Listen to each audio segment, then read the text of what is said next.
Hello friends, welcome to eight study. कैसे हो आप सभी? आई होप कि आप लोग बहुत ज़्यादा अच्छे होंगे और आई होप कि आप लोग का होली बहुत ज़्यादा अच्छा रहा होगा। ठीक है, और जैसा कि आपको पता है कि आपका होली जो अब ख़त्म हो चुका है और हम फिर से स्टडी के ऊपर आ जाएँ। और जो लोग को लगता है कि हमारा एयरफोर्स के एग्ज़ाम में 30+ मार्क्स आ जाएगा या फिर जिसका लगता है 30 के आसपास मार्क्स आ जाएगा, तो वो लोग फेज़ 2 की प्रिपरेशन में लग जाओ। वैसे फेज़ 2 की प्रिपरेशन में तो सबको लग जानी चाहिए, बिकॉज अभी पता नहीं है कट ऑफ कितना है या कितना नहीं। ठीक है, सभी लोग जो है एक्सपेक्ट कर रहे हैं। फिर भी आप पे डिपेंड करता है क्या करते हो। मेरा तो सजेशन यही रहेगा आपके लिए कि आप अगर एग्ज़ाम दे के आए हो, आपका एग्ज़ाम लगता है कि बिल्कुल अच्छा गया है या फिर थोड़ा बहुत भी अच्छा गया, तो आपको फेज़ 2 की प्रिपरेशन में लग जाना चाहिए। ठीक है, अदरवाइज एक और इंपॉर्टेंट बात क्या थी, सुनो यहाँ पर न्यूज़ क्या थी।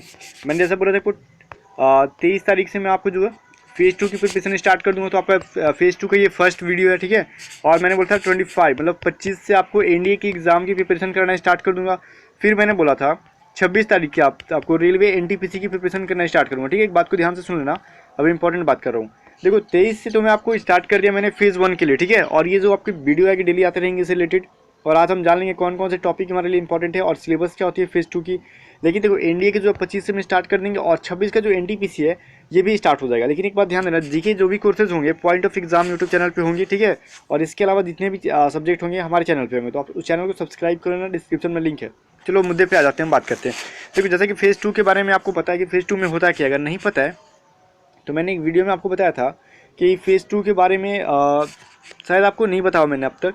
लेकिन देखो अभी ऑफिशियल जो वेबसाइट मैंने अपना बना रखा है A to Z स्टडी का अपना बन चुका है, आपको पता होगा। जैसे कि आप गूगल पे सर्च कर सकते हो A2Z study.in। ठीक है, आप सर्च करना बस A2Z study.in है आपका। ठीक है, .com नहीं बल्कि .in है, ध्यान देना। तो इस बात को सर्च करना इस चीज़ को, और यहाँ पे आपको देखो इस वेबसाइट जैसे ही आपको इंटरफेस खुलेगी आपके वेबसाइट का है। ठीक है, A to Z स्टडी का। तो ये देखो यहाँ पे दो पोस्ट है, आप इस दोनों पोस्ट को पढ़ना जो कि आपके लिए मोस्ट इंपॉर्टेंट होने वाली है। देखो सबसे पहले तो air force phase 2 syllabus, air force group X and Y की जो सिलेबस है फेज़ 2 की, इसमें आपको कंप्लीट है। मैं तो अभी बताऊंगा ही, लेकिन इसके अलावा जो टॉपिक यहाँ पे छूट जाती है मेरे से वो इसमें मैंने कवर कर रखा है। तो कोशिश करना कि आप यूट्यूब चैनल के साथ साथ हमारी वेबसाइट को भी फॉलो करना, बिकॉज यहाँ से आपकी प्रिपरेशन बहुत ज़्यादा अच्छी हो जाएगी। देखो यहाँ पे जो था मैं आपको यूट्यूब पे तो बस ये टॉपिक बताऊंगा कौन कौन सी पढ़नी है, बाकी वेबसाइट पे उन सभी टॉपिक पे मैंने कंप्लीट है जो आपको ऐसे टाइप का डिस्क्रिप्टिव सारा आपको पोस्ट करते रहूँगा। जैसे आपको देखो फेज़ 2 में अगर आपको ग्रुप डिस्कशन होता है जिसमें, तो मान लो यहाँ पे ग्रुप डिस्कशन में आपको मान के आ गया यहाँ पे बताओ इंटरनेट का इम्पैक्ट है, उस पर आपको कुछ बोलना है जीडी में। ठीक है, या फिर बताओ पुलवामा जो अटैक हुआ था उस पर बोलना है। तो यहाँ पे मैं तो यहाँ पे आपको सिखा नहीं सकता, इसलिए मैं यहाँ पे कंप्लीट एक पोस्ट लिखते जाऊँगा जो सीरीज चलेगी एक air force group X and Y की। ठीक है, तो ये जो आपको वेबसाइट पे मिलते रहेगी। ठीक है, तो ये सभी बातें रहेंगी। इसके अलावा देखो एक ये मैंने लिखा था, जब आप फर्स्ट बार एयरफोर्स का एग्जाम दियो तो ये पोस्ट को पढ़ लेना कि air force group X and Y में फेज़ 2 में क्या क्या होता है। ठीक है, और फेज़ 2 कैसे कैसे होता है यहाँ पे कंप्लीट लिखा हुआ है, बिल्कुल भी जो मेरे साथ हुआ था मैं अपना एक्सपीरियंस यहाँ पे शेयर किया हूँ बहुत पहले का, तो बिल्कुल भी अभी भी वैसा ही होगा। ठीक है, टेंशन मत लो। और ये देखो इसका लिंक दोनों का मैं आपको डिस्क्रिप्शन में दे दूंगा, दोनों पोस्ट का लिंक डायरेक्ट पढ़ लेना। अब आते हैं अपने मुद्दे के ऊपर। ठीक है, हम यहाँ पे बात कर लेते हैं फेज़ 2 का जो हमारा होगा, कि जहाँ पे फेज़ 2 का ये जो हो गया आपका सिलेबस क्या होने वाला है। ठीक है, जो कि फिलहाल मैंने नाइट में ही पोस्ट किया था, कल नाइट में। ठीक है, तो सबसे पहले देखो यहाँ पे जब भी चीज़ें यहाँ पे पढ़ लेना, एडेप्टिविटी टेस्ट होती है यहाँ पे। ठीक है, फेज़ 2 देखो फेज़ 2 में क्या क्या होती है वो पोस्ट पढ़ लेना, वहाँ पे पता चल जाएगा कि फेज़ 2 में आपके साथ क्या होने वाला है। ठीक है, रिजल्ट आने के बाद। ठीक है, और फेज़ 2 में जब होगा उसमें होता है एडेप्टिविटी टेस्ट 1 2। ठीक है, तो इसमें क्या क्या होगा और कैसे कैसे क्वेश्चन आते हैं ये सभी समझ लो। देखो एडेप्टिविटी टेस्ट 1 जो होता है ये आपका रिटेन टेस्ट होता है, मैं यहाँ पे शॉर्ट में बताता हूँ, ऑब्जेक्टिव होता है। ठीक है, ये भी क्या एक रिटेन टेस्ट है। यहाँ पे आपको अपना पेंसिल लेके जाना होता है और रबड़ लेके जाना होता है, वहाँ पे आपको क्वेश्चन मिलते हैं, वहाँ पे टिक करना होता है। ठीक है, जो भी क्या है ऑब्जेक्टिव क्वेश्चन यहाँ पे मिलेंगे आपको, जिसमें टोटल जो है 45 क्वेश्चन रहते हैं। कितने क्वेश्चन रहते हैं मैं यहाँ पे आपको शॉर्ट डिस्क्रिप्शन दे रहा हूँ यहाँ पे। ठीक है, फिर आप ब्लॉग पे पढ़ लेना एक बार, जिसकी टाइमिंग आपको 30 मिनट की रहेगी। 45 क्वेश्चन 30 मिनट की टाइम रहेगी। और एक बात समझ लेना, इस एग्जाम में जरा कोशिश करना कि जल्दी जल्दी हाथ चलाना रिटेन टेस्ट में, बिकॉज ये मत सोचो कि हमने CBT 1 निकाल लिया तो आगे हमारा रास्ता क्लियर है, बिकॉज यहाँ पे आके भी गाड़ी फंसती है। इसलिए कोशिश करना प्रिपरेशन यहाँ से करना स्टार्ट हो देना। ठीक है, और फिजिकल वगैरह कैसे कैसे होता है सभी मैंने पोस्ट में लिख दिया है। अब देखो यहाँ पे देखो एग्जाम में जो एडेप्टिविटी टेस्ट 1 में क्या क्या आता है, तो सबसे पहले तो आपको 30 मिनट के अंदर 45 क्वेश्चन होने चाहिए। और क्वेश्चन किस टाइप के होते हैं, तो सब्जेक्ट जो होता है आपका रीजनिंग और SRT होता है। मैंने टोटल वेबसाइट पे दे रखा है रीजनिंग और SRT क्या होता है, मैंने लिखा सिचुएशन रिएक्शन टेस्ट। ठीक है, आपको SRT के बारे में नहीं पता है तो आप हमारे यूट्यूब चैनल पे SRT या फिर situation reaction test A to Z study लिख के सर्च कर सकते हो। ठीक है, जिसमें से आपको रीजनिंग के देखो टोटल 5 लगभग, ठीक है लगभग बोल रहा हूँ, 5-6 क्वेश्चन रहते हैं, बाकी जो भी होंगे SRT के क्वेश्चन होंगे। ठीक है। SRT वही होता है, सिचुएशन रिएक्शन टेस्ट, जिसका मतलब आप बताओ कैसे सिचुएशन में कैसा रिएक्ट करते हो। इनकेस मान लो कहीं जा रहे हो, आपको गुंडे पकड़ लेते हैं, वैसे टाइम पे आप क्या रिएक्ट करोगे। आपके पास 4 ऑप्शन रहेगा, ठीक है। वैसे बहुत सारे क्वेश्चन रहेंगे, उसमें से बताना कि आप वैसा क्या रिएक्ट करते हो, तो वो सब रिलेटेड क्वेश्चन रहेगा, ठीक है। तो ये आपका जो है मोस्ट इंपॉर्टेंट आपका टॉपिक यहाँ पे क्लियर कर रहा हूँ मैं यहाँ पे, कि आपको बहुत सारे स्टूडेंट को ये नहीं पता होता है कि जो रिटन टेस्ट होता है तो उसमें क्या क्या आता है। तो आपको पता चल गया इसमें 30 मिनट का एग्जाम होता है, 45 क्वेश्चन आते हैं, ठीक है। ठीक है, इसमें रीजनिंग के 5 क्वेश्चन रहेंगे, और रीजनिंग के कौन कौन से मैंने ये नहीं लिखा है चैप्टर कौन से रहते हैं। तो रीजनिंग के चैप्टर जो मैंने आपको पढ़ा रखा है अभी तक प्ले लिस्ट में, एयरफोर्स फेज 1 से पहले आपने पढ़ा होगा, वो सभी पढ़ के चल जाना।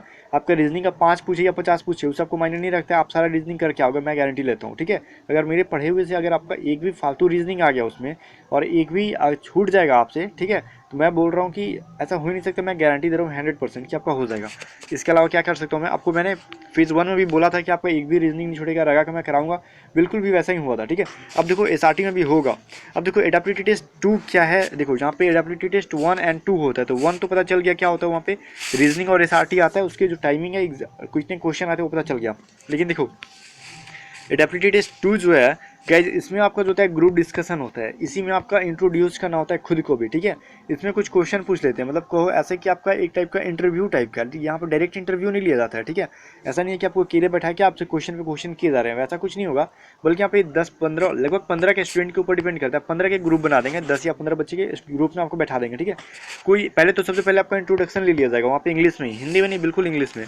उसके बाद गए जहाँ पे आपको GD में होगा कि बिल्कुल भी आपको 10-15 स्टूडेंट के या फिर 15 मान लो, यहाँ पे स्टूडेंट का ग्रुप बन जाएगा आपका। उसमें एक टॉपिक दे दिया जाएगा, उस टॉपिक के ऊपर आपको बोलना होता है। जो लोग अच्छे बोलते हैं उनका सिलेक्शन होता है, जिनको कुछ पता ही नहीं होता है बिल्कुल भी उन्हें उसी टाइम पे घर भेज दिया जाता है, ठीक है। तो मैं वो सभी टॉपिक जो यहाँ पे आपको देते रहूँगा, आप डेली पढ़ते रहना, ठीक है। तो यहाँ पे वेट करो, 26 तारीख के बाद मैं आपको कंटिन्यू पोस्ट करना शुरू कर दूंगा। अभी मैं वीडियो दे रहा हूँ, वेबसाइट को फॉलो करते रहना, ठीक है, A2ZStudy.in को।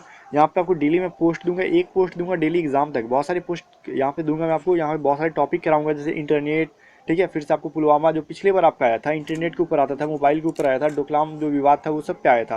तो ठीक है, कोशिश करना कि न्यूज़पेपर पढ़ना। बाकी जो जो इंपॉर्टेंट मुद्दे हुए अभी ना, जैसे कि गठबंधन ये सब जो होता है ना, जैसे कि नरेंद्र मोदी का जो योजना होता है ना, स्कीम जो होती है, वो सभी थोड़ा बहुत पढ़ लेना, जो कि जो फेमस है। इसके अलावा मैं तो आपको कराऊंगा ही, ठीक है। लेकिन फिर भी टोटली डिपेंडेंट मत हो जाना किसी के ऊपर। आप जो है न्यूज़पेपर पढ़ना शुरू करना। अब देखो, अगर बहुत सारे बच्चे बोलेंगे कि सर मुझे हिंदी आती है, इंग्लिश आती नहीं है, तो कोशिश करो कुछ दिन के लिए आप लोग एग्जाम तक अभी से जो है आप लोग ये क्लास कर लो, स्पोकन क्लास, ठीक है। यहाँ पे बिकॉज यूट्यूब पे स्पोकन क्लास कराना इम्पॉसिबल है, पॉसिबल ही नहीं, इम्पॉसिबल। देखो मैं यहाँ पे कुछ बोलूँगा, आपको जो इंटरेस्ट नहीं जगेगा इसमें, लेकिन जो इंट्रोड्यूस के लिए स्पोकन में जो इंपॉर्टेंट मीनिंग होती है वो सब मैं आपको करा दूंगा, पैसेज टाइप का क्वेश्चन करा दूंगा, ठीक है। तो उससे आपको एडेप्टिविटी टेस्ट 2 में काफ़ी हेल्प मिल सकती है मेरे ख्याल से। फिर भी दिक्कत यहाँ पे मैं कोशिश करूँगा जो भी मुझसे हेल्प हो सके। तो यही न्यूज़ आप तक पहुँचाना चाहता था मैं, तो आई होप आपको पसंद आया होगा, ठीक है।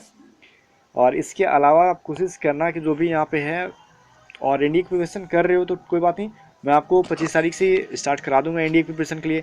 तो एक बार ध्यान सुनो, एनडीए की जो मैं आपको 12th का जो मैथ है मैं नहीं पढ़ाता हूँ, मेरे को पता है ना, 12th लेवल का मैथ नहीं पढ़ाता, लेकिन इंग्लिश के लिए टेंशन मत लो, ठीक है। इंग्लिश का जो भी आएगा जीके कराऊंगा, मैं कोशिश करूँगा, ठीक है। कि अच्छे जीके, देखो आप जीके के लिए आप पॉइंट ऑफ एग्जाम को भी फॉलो कर सकते हो, और मुझे भी फॉलो कर लेना। और इंग्लिश के लिए तो मैं बोलता हूँ कि बहुत ज़्यादा अच्छे हो गए। और इंग्लिश के लिए एक टिप्स दे रहा हूँ आपको, देखो गाइस, एनडीए के लिए, ठीक है, बच्चे पूछ रहे थे कि इंग्लिश कहाँ से पढ़ें। तो जो पिछली बार जो एनडीए 2 हुई थी 2018 के, उसकी जितनी भी आइडियम फ्रेज थी, मैंने आपको लाइव प्रूफ तो यहाँ पर नहीं दिखा रहा हूँ, लेकिन फिर कभी दिखा दूंगा क्वेश्चन पेपर में आपको डाउनलोड करके।